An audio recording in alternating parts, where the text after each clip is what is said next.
नमस्कार दोस्तों जब से यूआईडीआई ने अनाउंस किया है कि 2 करोड़ आधार नंबर्स डीएक्टिवेट किए जा चुके हैं, इसको लेकर काफी चर्चा हो रही है। आप देख सकते हो ये खबर, ओवर 2 करोड़ आधार नंबर्स डीएक्टिवेटेड। तो पहला सवाल तो यही खड़ा होता है कि आखिरकार ये क्यों करना पड़ा, इससे सरकार को क्या फायदा होगा, और अगर मान लो किसी का एक्चुअल में गलत तरीके से नंबर डीएक्टिवेट हो गया तो वो क्या कर सकता है, वो सब कुछ मैं आपको डिटेल से बताऊंगा। चलिए आगे बढ़ते हैं, लेकिन उससे पहले बता दूं आज लास्ट डेट है। अगर आप अचीवर सेल का फायदा उठाना चाहते हैं, मतलब स्टडी आईक्यू पर कोई भी यूपीएससी बैच आप लेते हो जिसके अंदर आप चाहते हैं कि कंप्लीट प्रिपरेशन हो, 2027 का जैसे बैच है जिसके अंदर प्रीलिम्स मेंस इंटरव्यू सब कुछ की तैयारी कराई जाती है, बुक्स भी आपके घर भेजा जाता है, तो इसको ले सकते हैं। लिंक कमेंट सेक्शन में दिया हुआ है। And use this code Ankit live maximum discount के लिए, और ये फोन नंबर है, यहां पर आप कॉल कर सकते हैं, मेरी टीम आपको अच्छे से गाइड कर देगी। चलिए शुरुआत करते हैं। सबसे पहले देखते हैं कि एग्जैक्टली हुआ क्या है।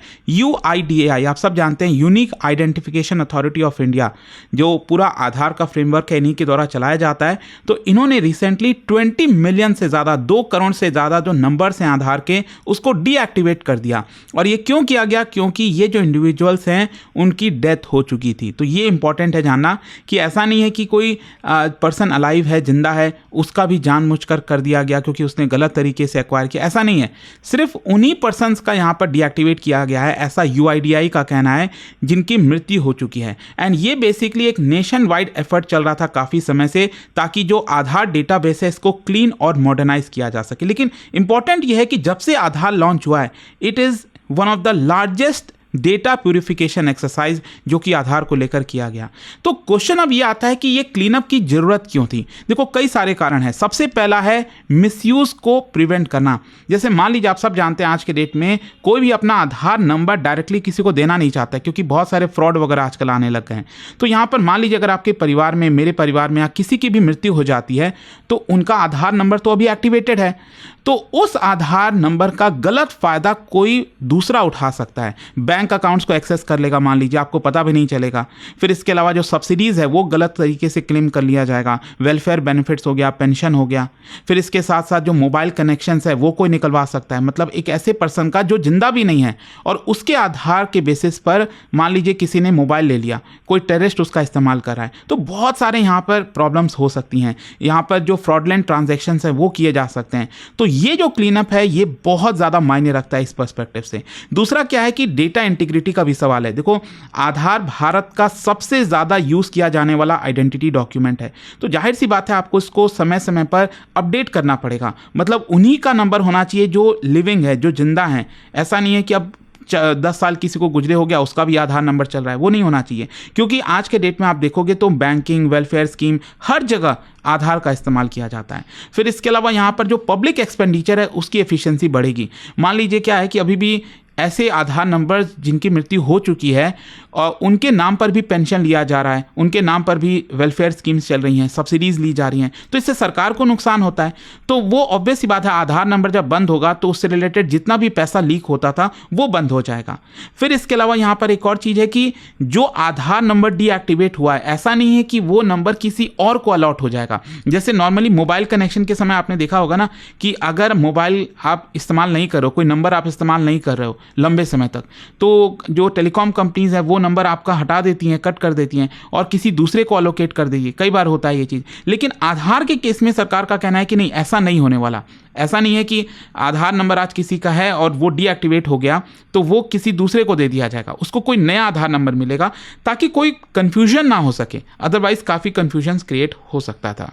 अब नेक्स्ट क्वेश्चन ये है कि यूआईडीआई ने कैसे डिजीज्ड पर्सन्स को आइडेंटिफाई किया, कैसे पता चला यूआईडीआई को कि इस पर्सन की मृत्यु हो गई है, इसका आधार नंबर डीएक्टिवेट कर दो। तो बेसिकली कहना है कि यहाँ पर कई सारे सोर्सेज के माध्यम से डेटा कलेक्ट किए गए, जैसे गवर्नमेंट रजिस्ट्रीज हो गई, general registrar general of India हो गया, उनके पास कई डेटा होते हैं। स्टेट और यूनियन टेरेटरी जो है वहाँ पर जो सिविल रजिस्ट्रेशन सिस्टम होता है, मतलब किसी की डेथ हुई तो वहाँ पर उनको पता होता है, कोई रजिस्टर कराता है कि इस पर्सन की मृत्यु हो गई है या फिर इसका बर्थ हुआ है, जन्म हुआ है, तो उनके पास डेटा होता है। लोकल डेथ रजिस्ट्रेशन अथॉरिटीज़ हो गया।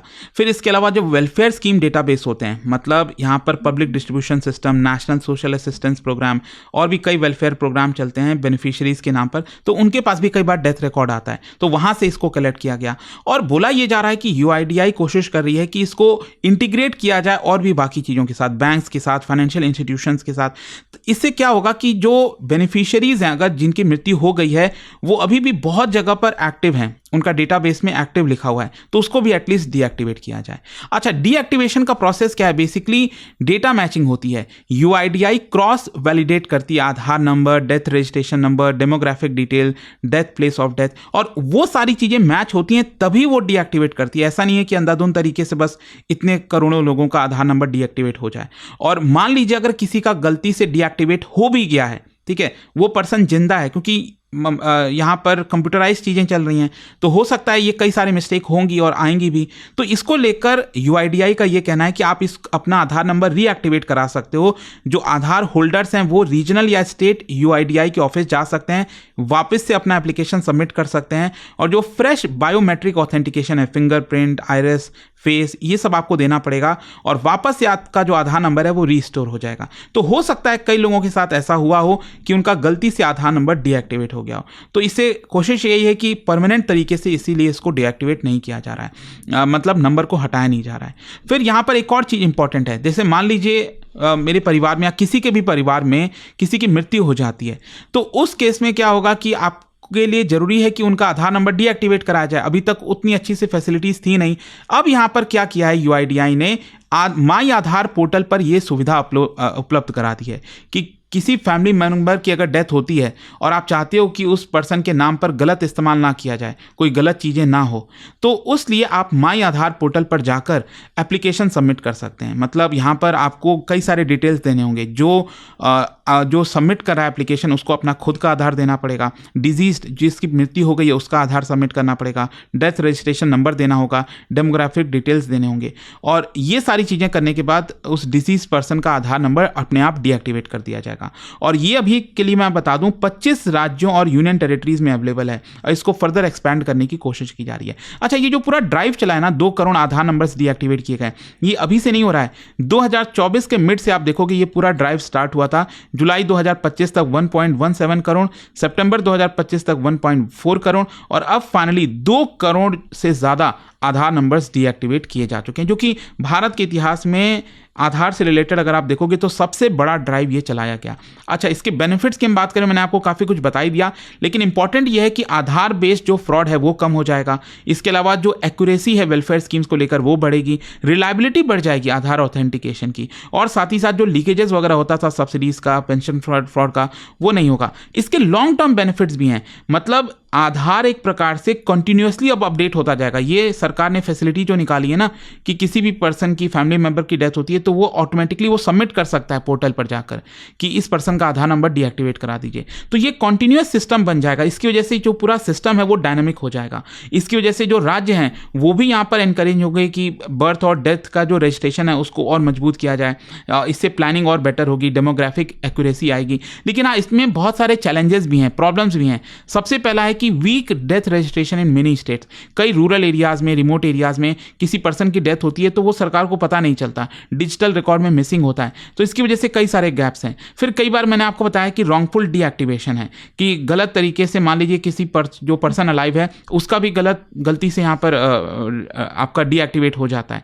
फिर इसके साथ साथ अगर हम ऑनलाइन रिपोर्ट की बात करें, डेथ रिपोर्ट अगर आपको करना है तो अभी 25 राज्यों में ही ये वर्क कर रहा है। अभी पूरे देश में इसको इंप्लीमेंट करने में थोड़ा सा और टाइम लग जाएगा। साथ ही साथ एक इंपॉर्टेंट चीज ये है कि डीएक्टिवेशन का मतलब ये नहीं है कि जो आधार को लेकर एक बड़ी परेशानी आ रही है, जो फेक आधार को लेकर चीजें आ रही हैं वो रिजॉल्व नहीं हुई हैं। मतलब किसी ने डुप्लीकेट आधार नंबर बनाया, फ्रॉडुलेंट एनरोलमेंट कर दिया, फेक आइडेंटिटीज हैं, घोस्ट बेनिफिशियरीज हैं, वो प्रॉब्लम अभी भी सॉल्व नहीं हुई है। ये इंपॉर्टेंट है। लेकिन ओवरऑल इसका सिग्निफिकेंस काफी ज्यादा है। मतलब आधार एक प्रकार से ये समझिए कि स्टैटिक सिस्टम से कंटिन्यूअसली अपडेटेड सिस्टम की तरफ आगे बढ़ रहा है। सीरियस एफर्ट लगाए जा रहे हैं हाइजीन इश्यूज को लेकर, जो डेटा हाइजीन होता है, और यहाँ पर आधार और जो डेथ रजिस्ट्रेशन का सिस्टम है भारत के अंदर उसको अलाइन किया जा रहा है। लेकिन हाँ, इसमें कई वीकनेसेस भी आए हैं जो मैं आपको वीडियो के अंदर बताया हूं। लेट्स सी आगे किस तरह से चीजें मूव करती हैं। बट आई होप कि ये जो खबर आई थी 2 करोड़ आधार नंबर्स का, एक काफी चौंकाने वाला आंकड़ा था, वो आई होप कि आपको समझ में आ गया होगा। जाने से पहले एक इंटरेस्टिंग क्वेश्चन आप सभी के लिए, यूआईडीआई से रिलेटेड 2 स्टेटमेंट यहां पर दिया है, आपको बताना है कौन सा करेक्ट है, और इसका जो राइट आंसर आप सब जानते हैं मेरे इंस्टाग्राम पर तो मिलेगा ही, वहां पर अगर आप नहीं हो कोई बात नहीं, टेलीग्राम से ले सकते हैं इसका सही उत्तर। और दोस्तों, जैसा मैंने आपको बताया, अगर आप यूपीएससी की तैयारी करें, कोई भी बैच चाहते हैं, SIP हो गया 2026 के लिए, प्रीलिम्स का क्रैश कोर्स 2027 का लॉन्ग टर्म बैच हो गया, 28 का कोर्स हो गया। हर एक बैच अवेलेबल है, लिंक कमेंट सेक्शन में दिया हुआ है। यूज करिए कोड अंकित लाइव मैक्सिमम डिस्काउंट के लिए, और ये फोन नंबर है, यहाँ पर आप कॉल कर सकते हैं, मेरी टीम आपको अच्छे से गाइड कर देगी। दोस्तों, यूपीएससी का टारगेट बड़ा होता है और सही गाइडेंस मिल जाए तो सफर आसान हो जाता है। स्टडी IQ IAS लेकर आया है अचीवर्स सेल, जिसमें मिल रहा है पूरी यूपीएससी 2027 की तैयारी सिर्फ 12,499 में, वो भी टॉप फैकल्टीज के साथ। और सबसे बड़ी बात, एक ही कोर्स में प्रीलिम से लेकर इंटरव्यू तक की complete preparation, daily live evening classes, structured notes, previous year question, test series, mentorship, सब कुछ एक ही जगह, एक ही प्रोग्राम में। सीट्स लिमिटेड हैं, तो अगर आप 2027 सीरियसली टारगेट कर रहे हो, this is the right moment to start strong.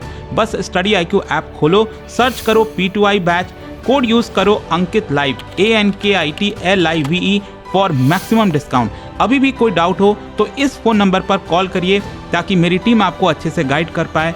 Number है 092400232993। स्टडी IQ IAS, आपका सिलेक्शन हमारा मिशन।